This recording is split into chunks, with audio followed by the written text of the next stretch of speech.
orang yang tenggelam air. Nah, tenggelam air, tenggelam dalam air lah. Dia tenggelam dalam air. Lepas tu maka mati dalam air. Nah, dah tenggelam air, mati pula air lah. Maka sah disembahyang ke atasnya orang tu. Sah kita sembahyang tu, disembahyang tu dengan tiada berhajat kepada mandi akan orang tu. Nah, tak payah mandi dah terus sembahyang saja. Nah, tapi jangan baca sekerat. Nah, dia kena pi lagi. Maka ini ditolak. Ini pendapat ni. Nah, ini pendapat ni ditolak. Tak boleh nak beramal. Nah, waktu jangan baca sekerat. Baca sekerat. Kira balik beramal terus jahanam lah. Tak kena baca perhabis. Jadi pendapat ni ditolak. Nah, ada pendapat dia kata boleh terus. Nah, dah mati lemah langsung kan, tu kira angkat-angkat boleh mayang terus lah.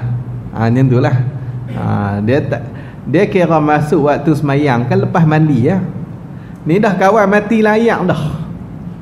Nah, kira mandi terus lah. Lepas tu mayang. Nah, boleh mayang. Kalau tak kapan lagi tak apa.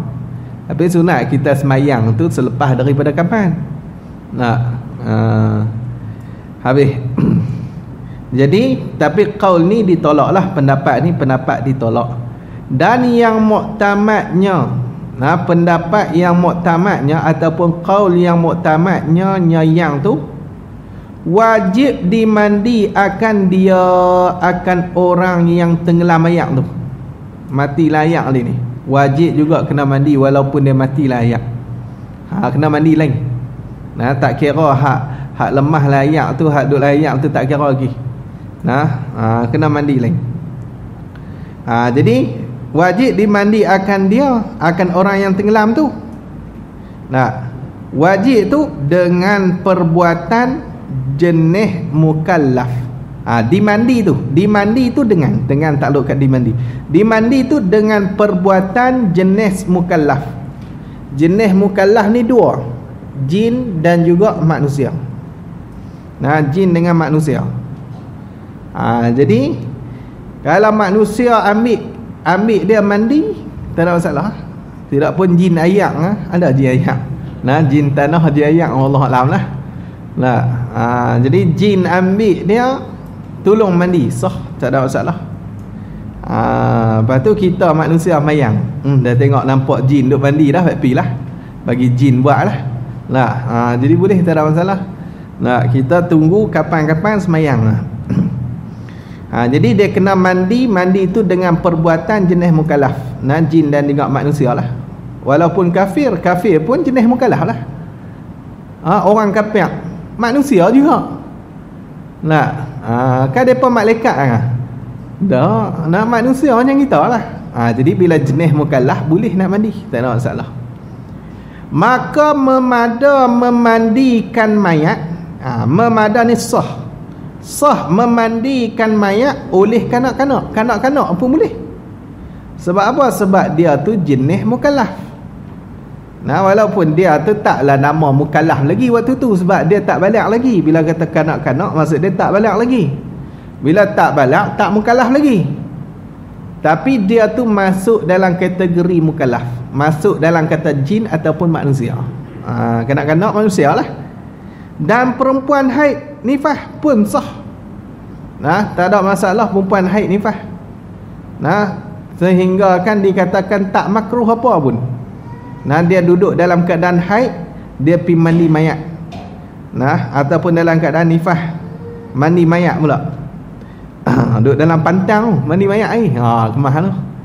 Lepas tu sakit orang. Lagi dia kata lagi, dan kafir.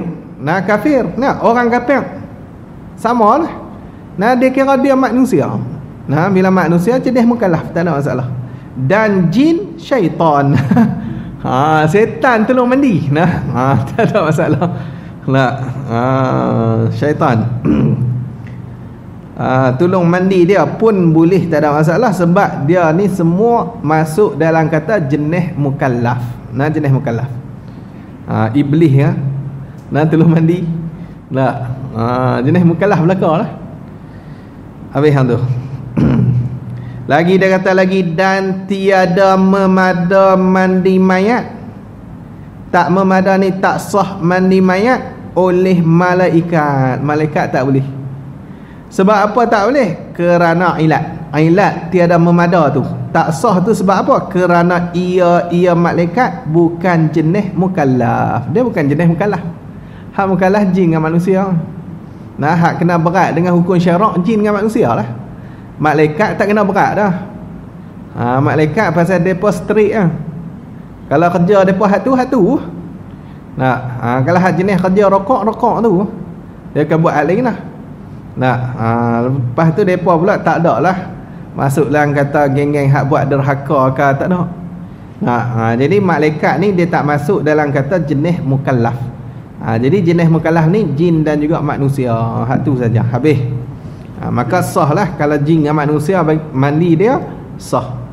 Masalah tiada haram dan tiada makruh perempuan yang haid nifas mandikan mayat. Nah, tak haram dan juga tak makruh, harus tak ada masalah. Nah, perempuan yang haid nifas ni nak mandikan mayat boleh. Dan tiada haram dan tiada makruh orang yang junub mandikan mayat. Ni pun tak haram tak makruh apa pun. Nah, dia ni junub. Junub ni maksud dia berhadas janabah. Hadas janabah ni dua lah. Sama ada keluar mani satu ataupun bertemu dua khatan. Nah, bertemu dua khatan tu mudah cakap kata setubuh lah. Nah, bersetubuh. Keluar mani ataupun bersetubuh. Keluar mani janabah lah, berjunub lah. Walaupun tak setubuh. Bersetubuh, hak tu kira berjunub juga. Walaupun tak keluar mani. Nah, dia cuma setubuh saja. Mani tak ada. Nah, jadi hak tu pun nama berjunub. Habis.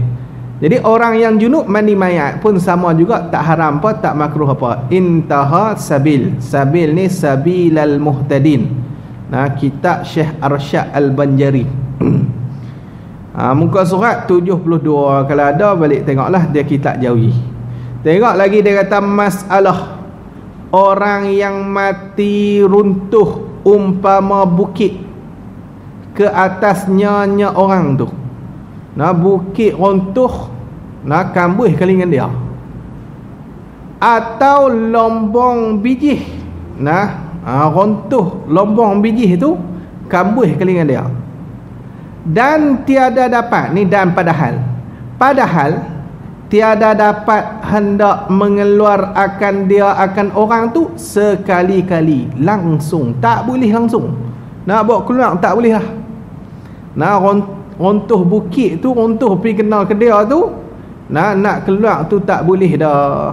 Ataupun dia ni jenis duk pergi cari bijih-bijih tu kat lombong tu, nak terkambuh dia tak boleh keluar, tak boleh dah.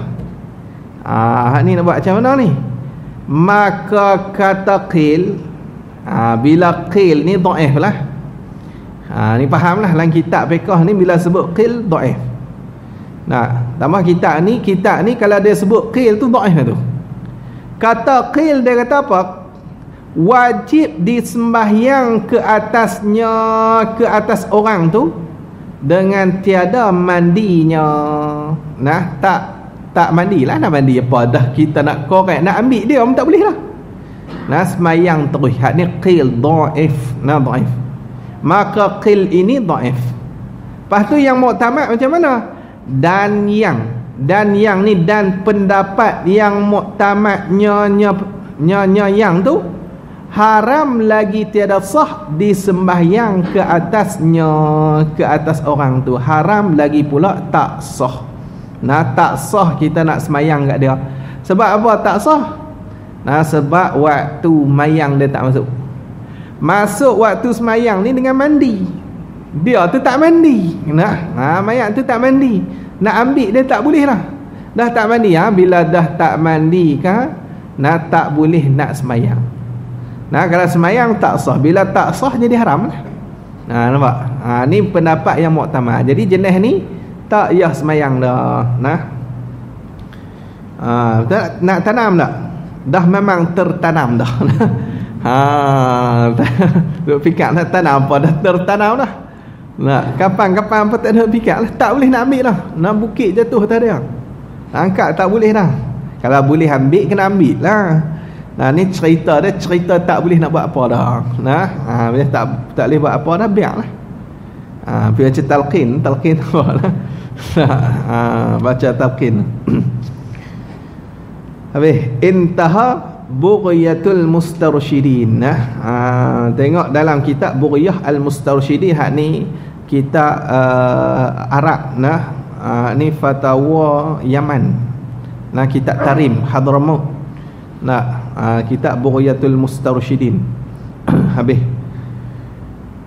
hang tu.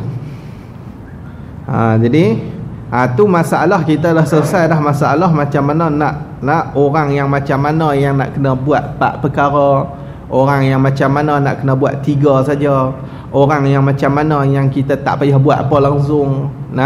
Jadi dah selesai lah. Ada yang buat 2 saja. Mana orang yang mati syahid perang tu lah. Orang perang yang mati syahid tu, hak syahid dunia tu, dunia ataupun dunia akhirat tu. Tengok. Hak tu nak mandi tak boleh, semayang tak boleh. Cuma kita ni kapan dengan kita tanam saja, hak tu saja. Tu syahid. Ada hadis buat 2, ada tak payah buat langsung pun ada. Ada buat dekat 3 saja. Hak kita mengaji minggu lepas ni, contoh hak jenis 3 tu, hak masalah kanak-kanak tu. Kanak-kanak yang ada rupa manusia, tapi dia tak ada tanda hidup. Dia ada rupa manusia. Tu kena tengok balik lah. Habis hang tu.